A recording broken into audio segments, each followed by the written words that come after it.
राधे राधे दोस्तों, अभी हम ब्रज की यात्रा करते करते वृंदावन से लगभग 15 से 20 किलोमीटर वंशीवट पे पहुँचे हैं। वंशीवट का नाम तो आप सभी ने सुना ही होगा। तो अभी हम जानेंगे वंशीवट के बारे में, कैसे कि यहाँ पे क्या है मान्यता। इसके बाद हम जाएंगे भांडेर वन। भांडेर वन वो जगह है जहाँ पे राधा कृष्ण का गंधर्व विवाह हुआ था। भांडेर वन यहाँ से 1 से 1.5 किलोमीटर है। भांडेर वन वो जगह है जहाँ पे राधा कृष्ण का विवाह स्वयं ब्रह्मा जी ने कराया था। वंशीवट वो स्थान है जहाँ पर भगवान श्री कृष्ण प्रतिदिन अपने शाखाओं के साथ गाय को चराने जाते थे। वंशीवट का नाम वंशीवट इसलिए पड़ा क्योंकि इस पेड़ की शाखाओं पर बैठकर भगवान श्री कृष्ण बंसी को बजाया करते थे और साथ ही गोपियों को रिझाते थे। आज भी अगर कोई कान लगाकर सुने तो इस वट वृक्ष से राधे राधे डोल मृदंग की आवाज सुनाई देती है।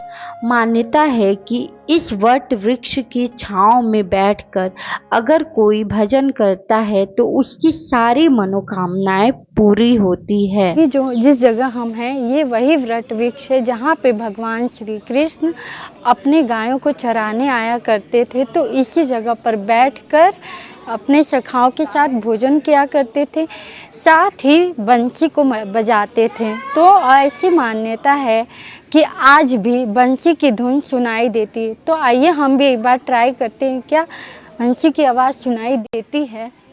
दोस्तों ज़्यादा तो नहीं, लेकिन अगर आप लीन होकर इस जगह पर महसूस करेंगे तो थोड़ा बहुत तो ज़रूर आपको बंसी की धुन महसूस ज़रूर होगी। बोलिए वंशीवट बिहारी लाल की जय, श्री दामा भैया की जय, राधा रानी की जय, बरसाने वाली की जय। जय जय श्री राधे श्याम। भगवान कृष्ण अपने बालावस्था में अपने बाल सखाओं के साथ यहाँ पे खेलने आया करते थे, गाय चराने आया करते थे। जब गाय चराने आया करते थे तो गोचारण के दौरान कभी कभी इस वट वृक्ष के नीचे बैठ के भोजन भी प्राप्त करते थे। तो ये मान्यता है कि साधु संतों को भोजन कराने से अक्षय फल की प्राप्ति होती है। सेकेंड चीज़, जब गाय दूर चली जाती थी तो इसी वट वृक्ष के ऊपर बैठ के भगवान कृष्ण जो है गायों को बुलाने के लिए, गोपियों को बुलाने के लिए बांसुरी बजाया करते थे, जिसके वजह से इस क्षेत्र का नाम पड़ा वंशीवट। अब आवाज़ जो यहाँ से आता है, जो लोग ध्वनि सुन पाते हैं, जो आभास जो कर पाते हैं लोग, उसका कारण ये है कि यहाँ पे एक दिव्य और भव्य कार्यक्रम हुआ था, वो था महारास का। भगवान कृष्ण यहाँ पे बांसुरी बजाए थे, बात बिल्कुल सत्य है, लेकिन आवाज़ जो आता है वो महारास की वजह से आता है ना। तो लोगों को सही मैसेज जाए, लोग बिल्कुल भी कंफ्यूज ना हो आवाज़ किसके लिए आता है, लोग आभास इस वट वृक्ष से क्यों कर पाते हैं, इसका कारण बिल्कुल पता होना चाहिए, क्लियर होना चाहिए, है ना, ताकि लोग कंफ्यूज ना हो। तो महारास एक दिव्य और भव्य कार्यक्रम यहाँ पे हुआ था, वो था महारास का। महारास में जो भी वाद्य यंत्र उपयोग हुए थे महारास में, जो भी इंस्ट्रूमेंट उपयोग हुए थे, ढोलक, नगाड़े, मृदंग, डमरू, करताल, झांझ, मंजीरा, घुंघरू, तो ये लोगों के भावनाओं के हिसाब से और ठाकुर जी की कृपा हो जाए तो आज भी इस वट वृक्ष के सभी शाखाओं से 24 घंटा 8 पहर 7 दिन ये आवाज़ें जो है लोगों को सुनाई पड़ता है ना। तो आपको करना क्या होता है, परिक्रमा करना होता है। 5 कर सकते हैं, 4 कर सकते हैं, वो आपकी श्रद्धा की बात है। परिक्रमा करने के बाद एक कान अच्छे से बंद करना होता है, बाहर की आवाज़ें जो है सुनाई ना पड़े, आंखें बंद करना होता है और महसूस करने की बात है। तो बहुत सारे लोगों को ये फील हो पाता है ना। कहने का मतलब क्या है, भगवान की कृपा को सिर्फ महसूस किया जा सकता है, ना ही दिखाया जा सकता है, ना ही समझाया जा सकता है। कहते हैं ना, जाकी रही भावना जैसी प्रभु मूरत देखी थी जैसी।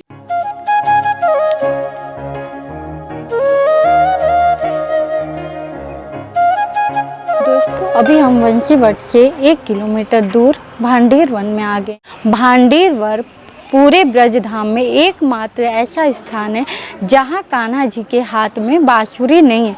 तो चलिए आइए बताते हैं इसके पीछे क्या है।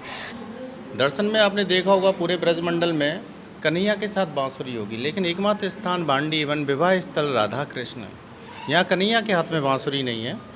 यहाँ राधा रानी की मांग में चुटकी से सिंदूर भरते हुए हैं। ये विवाह हुआ शिशु रूप कन्हैया, मात्र 2.5 साल के कन्हैया को नंद बाबा गोद में लेकर के गौ चराने के लिए लेकर के आए। यहाँ पे फागुन का महीना, दौज का दिन है, नंद बाबा कन्हैया को लेकर के आए। तो यहाँ घनघोर तेज आंधी तूफान बारिश के साथ भांडी बन भर गया और नंद बाबा कन्हैया को एक बड़े से वृक्ष के नीचे लेके छुप गए। चिंता करने लगे कि कैसे मौसम साफ होगा, कब घर पहुंचूंगा। यशोदा मैया चिंता कर रही होगी, मेरी लाखों की संख्या में गायें सब बिखर गई होंगी। चिंता कर रहे हैं, कन्हैया जी मुस्कुरा रहे हैं।